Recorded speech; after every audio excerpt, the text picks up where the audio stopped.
Sugar patients chapati రోటీ కాకుండా సంతృప్తిగా rice కూడా తినవచ్చు. Doctor rice, sugar free rice, doctor rice, diabetic rice, sugar పెంచని బియ్యం, డాక్టర్ రైస్. ఏఐసిసి అధ్యక్షులు కార్కే గారు హైదరాబాద్ లో ఫైనాన్స్ లో పెట్టడం జరుగుతున్నది. దానికి మరి పార్లమెంట్ ఇన్ఛార్జిగా పెద్దలు సత్యనారాయణ గారు, జనరల్ సెక్రటరీ పల్లె శ్రీనివాస్ గౌడ్ గారు, ధర్మారావు గారు, ఇద్దరు శ్రీను అంటే రాలేదు, శ్రీను హైదరాబాద్ పోయిండు, శ్రీధర్బాబు వాళ్ళ తమ్ముడు, మరి వాళ్ళ ఇన్ఛార్జ్ ఉంటారు. మరి మాకు మీకు తెలుసు, మరి వరంగల్ జిల్లాలో ఎప్పుడు కూడా ఎక్కడ పోయినా మనమే ఎక్కువ ఉంటాం. మరి మనమే జిల్లాబాదులు ఎక్కువ కొడతాం. మీరందరూ కలిసి నాకు ఆ నమ్మకం ఉన్నది. కాబట్టి అందరికన్నా ఎప్పుడు ఎంత మళ్ళీ అప్రిషియేట్ చేస్తారో వాళ్ళు చూస్తారు వచ్చి మళ్ళా పెద్దలు మళ్ళా ఆలోచిస్తారు, ఆడ రిపోర్ట్ ఇస్తారు. కొండా సురేఖ మంత్రి గారి కాన్స్టిట్యూన్సీ నుంచి ఇంతమంది వచ్చిండ్రు అని వాళ్ళు రిపోర్ట్ ఇస్తారు.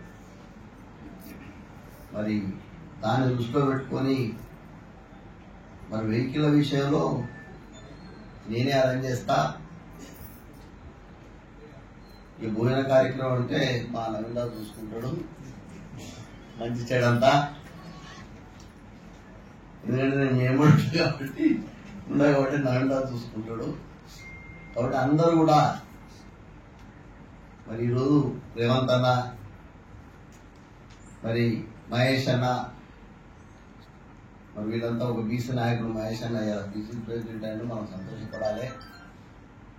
మరి రేవంత్ అన్న కూడా మరి ఇంకో 10 ఏళ్ళు ఉండాలని కోరుకుంటున్నా. కంపల్సరిగా మళ్ళా 10 ఏళ్ళు మనం ఉండాలంటే మనకు నాయకత్వ లక్షణాలు ఎక్కువ ఉండాలి. ఇప్పటికి ఉన్నాయి. ఎవడో ఏదో చెప్తాడు, దానికి భయపడి ఎందుకో పోయేది లేదు. నాకు ఐటీ అని ఇచ్చిండు, ఆ సన్యాసి తెలియదు. ఇప్పుడు నేను పోయింది ఎక్కడికి వయసులో దానికి పోయినప్పుడు అక్కడ ఆ సత్రం 10 ఏళ్ళ బట్టి 20 ఏళ్ళ బట్టి వేరే ఆక్యుపై చేసుకున్నారు. 10 కోట్ల రూపాయలు తింటున్నప్పుడు నేను పోయినా, వాళ్ళతో మాట్లాడినా, వాళ్ళకి తాళం చేతులు వాళ్ళకి పిచ్చి. వాళ్ళు బాగా సంతోషపడే ఉన్నదంటే పైసలున్నామే. ఆ తల్లి ఏమన్నదంటే నాతోని ఎలక్షన్ నీకు పోయేకైతే నేను పైసలు ఇస్తానన్నది.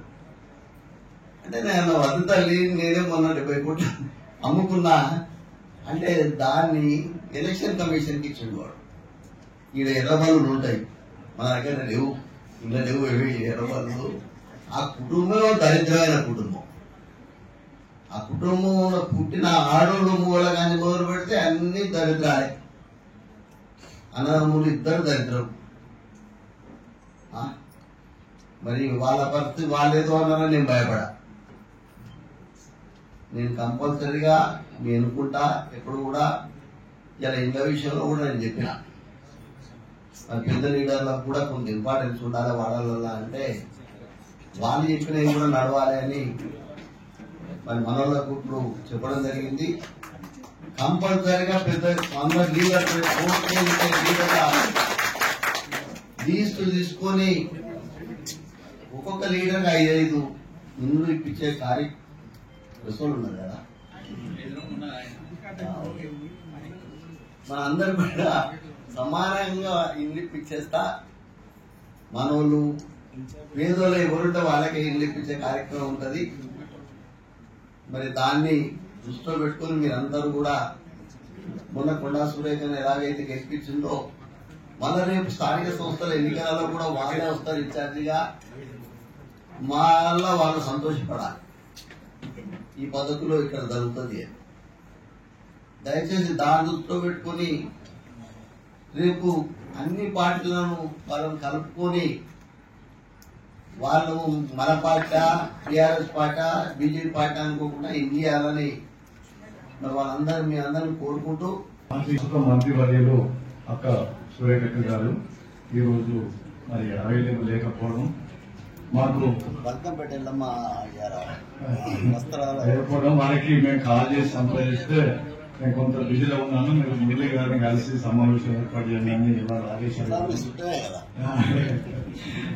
అక్క అన్నగారు కూడా అంటే అందుతో ముందుంటారు చెప్పడం జరిగింది. దాంట్లో భాగంగా ముఖ్యంగా పార్లమెంట్ కు ఒక ఉపాధ్యక్షుడు, 3 ప్రధాన కార్యదర్శుల్ని వేయడం జరిగింది. వరంగల్ పార్లమెంట్ కు చిట్ల సత్యనారాయణ నన్ను ఉపాధ్యక్షులుగా మరియు ప్రధాన కార్యదర్శులుగా మన రుద్దిల్ల శ్రీనుబాబు ధర్మారావు, మన శ్రీనివాస్ గౌడ్ గారు, మా ముగ్గురిని ఇవ్వడం జరిగింది.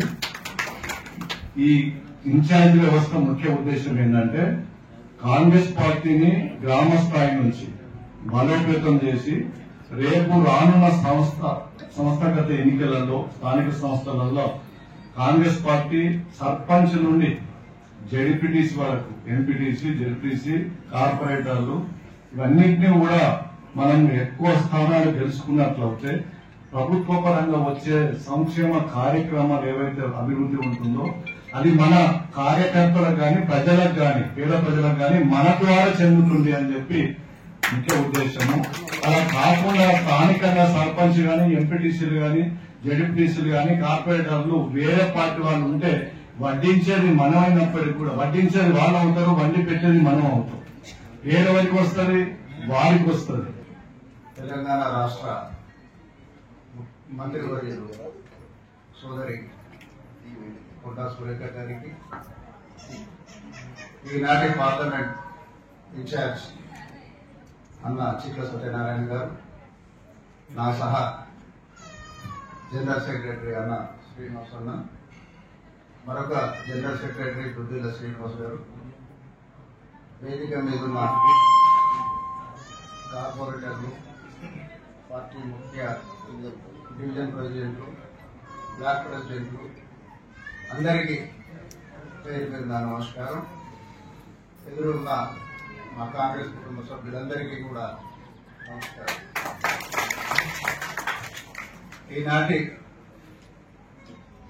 సమావేశానికి ముఖ్యమైన విషయం మా పెద్దలు వైస్ ప్రెసిడెంట్ గారు చెప్పారు.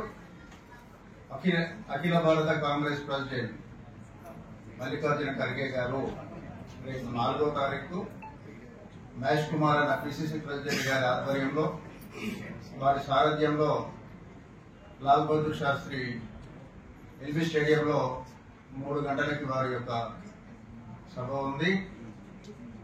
ఈ సభ కాంగ్రెస్ పార్టీ ముఖ్య నాయకుల, గ్రామ స్థాయి నాయకులు, బ్లాక్ స్థాయి నాయకులు, మండల స్థాయి నాయకులు, కాంగ్రెస్ పార్టీ వర్కర్స్ ఉద్దేశించి అఖిల భారత కాంగ్రెస్ అధ్యక్షులు గారి ప్రసంగం ఉంటుంది.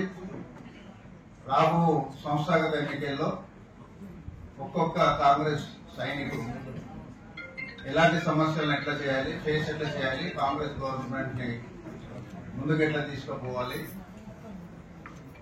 ముఖ్యమంత్రులుగా, మంత్రులుగా, శాసనసభ్యులుగా వీళ్ళున్నా, సెక్రటరీలుగా, ప్రెసిడెంట్ గా మేమున్నా, పార్టీని నడపాల్సిన బాధ్యత సైనికులుగా మీరు ఉన్నారు కాబట్టి మీరు రాబో ఈ యుద్ధంలో ఎట్లా ఇది చేయాలనే ఉద్దేశంతో దశాదిశ నిర్దేశం చేయడానికి ప్రెసిడెంట్ గా వస్తున్నారు.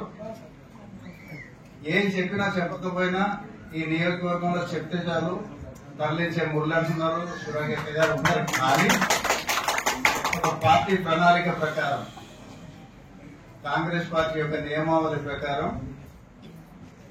చిన్న కార్యకర్తను కూడా గుర్తించి తీసుకుపోవాలని ఒక నానుడితో ఇవాళ 10 సంవత్సరాలు అనగదొక్కబడి ఉండి కాంగ్రెస్ పార్టీకి చెప్తా ఉంటే కూడా, చెప్పాలంటే కూడా ఎదుటి వాళ్ళ భయభ్రాంతులకు గురి చేసిన పరిస్థితిలో పార్టీని కాపాడుకున్న మీరే దేవుడు. మీరు లేకపోతే పార్టీ లేదు, పార్టీ లేకపోతే మేము ఇక్కడ లేము.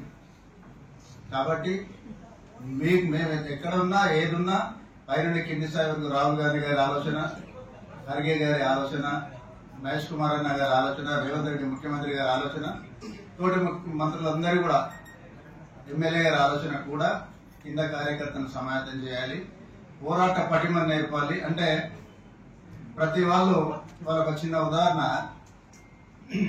కేంద్రంలో బీజేపీ పార్టీ వారికి చరిత్ర లేదు, కాంగ్రెస్ పార్టీకి చరిత్ర ఉంది. ఏం చరిత్ర? స్వాతంత్రోద్యమం దగ్గర నుంచి కాంగ్రెస్ పార్టీ కాపాడి భారతదేశాన్ని కాపాడిన చరిత్ర ఉంది. చరిత్ర లేనోడు చేసే పని ఏంది? చరిత్ర ఉందామని చరిత్రహీనుడిగా చేయడం. దాన్ని దృష్టిలో పెట్టుకుని నెహ్రూను కానీ మహాత్మా గాంధీని కానీ ఇట్లా కాంగ్రెస్ పార్టీ విమర్శిస్తూ ఉంది. మరి అట్లా విమర్శించినప్పుడు మనం కొంత వెనుకబడి ఉన్నాం.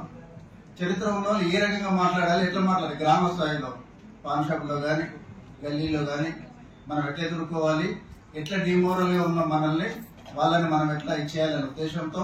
ఎందుకంటే కొంతమంది పెద్దవాళ్ళకి తెలుసు కాంగ్రెస్ పార్టీ గురించి, కొత్త ఓటర్లు ఉంటారు, వాళ్ళ సబ్జెక్ట్ తెలియదు, మీడియాలో లేకపోతే సోషల్ దీంట్లో ఫేస్బుక్లో చూసి ఓహో ఆనాడు నెహ్రూ గారు ఇట్లా చేయకపోతే వాళ్ళు చేయబట్టే మనం ఇట్లున్నామా అనేది తెలియాలంటే మన వాళ్ళ చరిత్ర కూడా తెలియాలి. అది ఎంత తెలియాలంటే ఎట్లా అనే ఉద్దేశంతోనే ఈనాడు కేవలం మన పుట్టుకతోనే హిందూ ముస్లింలు అందరం బాయిగా కలిసి ఉన్న మనల్ని ఒక మతతత్వ ధోరణితో విడదీస్తున్న ఈ ప్రమాదాన్ని కూడా గుర్తించి రాబో కాలంలో రాహుల్ గాంధీని ప్రధానమంత్రిని చేయాలి, రేవంత్ రెడ్డి గారిని మన కాంగ్రెస్ ప్రభుత్వానికి 10 సంవత్సరాల అధికారంలో ఉంచాలంటే మనం ఏం చేయాలన్న దిశా నిర్దేశం చేయడానికి వస్తున్నారు. కాబట్టి మన అన్నగారి సారథ్యంలో ఇక్కడి నుంచి 500 కాదు 1000 మంది అనే ఇంకా ఇక్కడ తక్కువ ఉన్నప్పుడు ఎక్కడ ఫిల్ అవుతుంది. కాబట్టి మీరందరూ కూడా ఈ అవకాశం ఉపయోగించి మరి ఈ అవకాశం ఇచ్చిన మీ అందరికీ కూడా కృతజ్ఞతలు తెలుపుకుంటూ సెలవు తీసుకున్నాను. రేపు 4వ తారీఖు నాడు లాల్ బహదూర్ స్టేడియంలో ఈ సమావేశం పెట్టడం జరిగింది. దీనికి పెద్దలు అఖిల భారత కాంగ్రెస్ అధ్యక్షులు మల్లికార్జున ఖార్గే గారు, అదేవిధంగా జనరల్ సెక్రటరీ అన్న చెప్పినట్టు సికే వేణుగోపాల్ గారు, మీనాక్షి నటరాజన్ గారు, మా అన్న మా గురువర్యులు అధ్యక్షులు మహేష్ కుమార్ గౌడ్ గారు, ముఖ్యమంత్రి ఎన్ని బాధలు పడుతుంది ముఖ్యమంత్రి, మనకు ఖాళీ ఖజానా ఇచ్చిపోయిన ఈ టీఆర్ఎస్ ప్రభుత్వం దాన్ని పూడ్చుకుంటూ ఎన్నో సంక్షేమ పథకాలను మనకు అందిస్తున్న నాయకులు ఎవరంటే ముఖ్యమంత్రి రేవంత్ రెడ్డి గారు, పట్టి విక్రమ్. కాబట్టి గ్రామ స్థాయి నుంచి కాంగ్రెస్ పార్టీని పటిష్టం చేయడానికి ఈ సమావేశం ఏర్పాటు చేయడం జరిగింది. ముఖ్య నాయకులందరూ అన్న ఆధ్వర్యంలో తరలివచ్చి ఈ సమావేశాన్ని దిగ్విజయం చేయాలని మనవి చేస్తూ నాకు ఈ అవకాశం ఇచ్చినందుకు మరోసారి ముళ్ళకు కృతజ్ఞతలు చేస్తాను. ఈరోజు వరంగల్ పార్లమెంటు నియోజకవర్గ పరిధిలో ఇన్ఛార్జిగా నేను రావడం జరిగింది. నేను రావడానికి గల ముఖ్య కారణం ఏంటంటే 4వ తారీఖు నాడు మధ్యాహ్నం 3 గంటలకు హిందీ స్టేడియంలో మహేష్ కుమార్ గౌడ్ పిసిసి అధ్యక్షతన మరి గ్రామస్థాయి కాంగ్రెస్ పార్టీ అధ్యక్షుల సమ్మేళనం కార్యక్రమం తీసుకోవడం జరిగింది. దానికి 15,000 మంది మరి కాంగ్రెస్ నాయకులు కార్యకర్తలు ముఖ్య నాయకులు అవుతారు. ఆ ప్రోగ్రాంకు ముఖ్య అతిథులుగా ఆల్ ఇండియా కాంగ్రెస్ పార్టీ అధ్యక్షులు శ్రీ మల్లికార్జున ఖర్గే గారు, ఆల్ ఇండియా కాంగ్రెస్ పార్టీ ప్రధాన కార్యదర్శి కేసీ వేణుగోపాల్ గారు, మరియు రాష్ట్ర ముఖ్యమంత్రి వర్యులు రేవంత్ రెడ్డి గారు, ఉప ముఖ్యమంత్రి వర్యులు పట్టి విక్రమ్ గారు, ముఖ్యంగా మంత్రి మండలి, తర్వాత ఏఐసిసి ఇన్ఛార్జి మీనాక్షి నటరాజన్ గారు, వీరందరూ కూడా హాజరవుతారు. కాబట్టి ప్రతి నియోజకవర్గం నుంచి 500 మంది ముఖ్య నాయకులను తీసుకురావాలి ఆ సమావేశానికి. వాళ్ళు చెప్పే ఏదైతే కాంగ్రెస్ పార్టీ సిద్ధాంతం ఉందో దాన్ని వినాలి. తర్వాత భవిష్యత్తులో గ్రామ స్థాయిలో కాంగ్రెస్ పార్టీ గురించి చేసే సేవా కార్యక్రమాల గురించి ప్రజలకు తెలియజేయాలి అని చెప్పి ఒక ముఖ్య ఉద్దేశం, ఒక సందేశం కోసం ఈ కార్యక్రమం తీసుకున్నాం. ఇది కేవలము కాంగ్రెస్ పార్టీ నాయకులు కార్యకర్తలకు సంబంధించింది, బహిరంగ సభ కాదు. అయినప్పటికీ కూడా ముఖ్య నాయకులు అందరూ కూడా హాజరై విజయవంతం చేయాలని చెప్పి ప్రతి నియోజకవర్గంలో మరి తెలియజేయడం జరుగుతుంది. ప్రతి ద్వారా ఇప్పుడు ఈ మీ మీడియా ద్వారా కూడా చెప్పేది ఏంటంటే కాంగ్రెస్ పార్టీ సేవలందరికీ విజ్ఞప్తి, తప్పకుండా ఆ కార్యక్రమానికి విజేసి విజయవంతం చేయాలి. భవిష్యత్తులో కాంగ్రెస్ పార్టీ మరింత పటిష్టంగా గ్రామ స్థాయి నుంచి బలోపేతం కావడానికి మీ వంతు కర్తవ్యాన్ని నిర్వర్తించాలని చెప్పి సందర్భంగా కాంగ్రెస్ పార్టీ శ్రేణులకు పిలుపునివ్వడం జరుగుతుంది. మరిన్ని వీడియోస్ కోసం ఛానల్ ని సబ్స్క్రైబ్ చేయండి. లేటెస్ట్ అప్డేట్స్ కోసం వాట్సాప్ ఛానల్ ని ఫాలో అవ్వండి. ఆ లింక్ డిస్క్రిప్షన్ లో ఉంది.